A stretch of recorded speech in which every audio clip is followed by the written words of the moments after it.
ഈ സ്റ്റോറി പറഞ്ഞു കേട്ടപ്പോ അതിന്റെ ഒരു ഫൈനലിലേക്ക് വന്നപ്പോ സിനിമ മുഴുവനും കണ്ടു കാണുമല്ലോ അല്ലെ? ഇല്ല, കണ്ടില്ല. സിനിമ കണ്ടിട്ടില്ല ഞങ്ങൾ. ചുരുക്കത്തിൽ എനിക്കും സിനിമ എന്താണെന്നറിയില്ല, ചാക്കോച്ചന് സിനിമ എന്താണെന്നറിയില്ല. സിനിമ എന്താണെന്നൊക്കെ അറിയാം, പക്ഷെ സിനിമയായിട്ട് നമ്മൾ കണ്ടിട്ടില്ല. എങ്ങനെയാണ് ഒരു സിനിമയായിട്ട് സിനിമയുടെ ഭാഗങ്ങളെ കാണുമല്ലോ. ശരി, അപ്പൊ ആ കഥ കേട്ടു, അതിൽ അഭിനയിച്ചു, ഒരാള് മറ്റേ വർമ്മ മാത്രമേ ഉള്ളൂ, പ്രകാശ് വർമ്മ.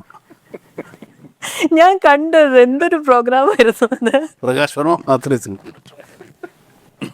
മുഴുവൻ കണ്ടിട്ടുള്ളൂ അല്ലേ? ഉള്ളകട്ട ഉള്ളി മാത്രമേ ഉള്ളൂ. അത് ആരുടെ ആയിരുന്നു ആ തോട്ടം? ഐഡിയ ആരുടെ ആയിരുന്നു? ചുമ്മാ അങ്ങനെ ഒരു തോട്ടുണ്ടാക്കി നമ്മളാണ്. ഇല്ല, പിന്നെ നമ്മൾ ഒരുപാട് ഇംപ്രവൈസ് ചെയ്തതാ.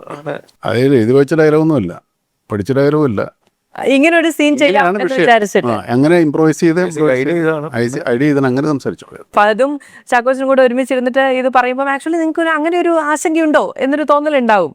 പക്ഷെ പോയ ഉടനെ ഒരു വള്ളി വരുന്നുണ്ട്. ഇത് തന്നെയാണ് ഇങ്ങനത്തെ ഒരു സിനിമ സംഭവിക്കണമെങ്കിൽ അങ്ങ് അത്ര ഓപ്പൺ മൈൻഡഡ് ആയിട്ടുള്ള ഈ സിനിമ നടക്കണമെന്ന് ആഗ്രഹിക്കുന്ന ഒരു ലൈക്ക് മൈൻഡഡ് ആൾക്കാർ ജോയിൻ ചെയ്തുകൊണ്ടാണ് ഇത് സംഭവിച്ചിരിക്കുന്നത്. ഫഹദിന്റെ ക്യാരക്ടർ അതും പറയില്ലായിരിക്കും അല്ലേ? അല്ല, അവനൊരു ടെക്നോക്രാറ്റ്. ഡയറക്ടർ പുള്ളിയുടെ മകനാണ്. ടെക്നോക്രാറ്റാ.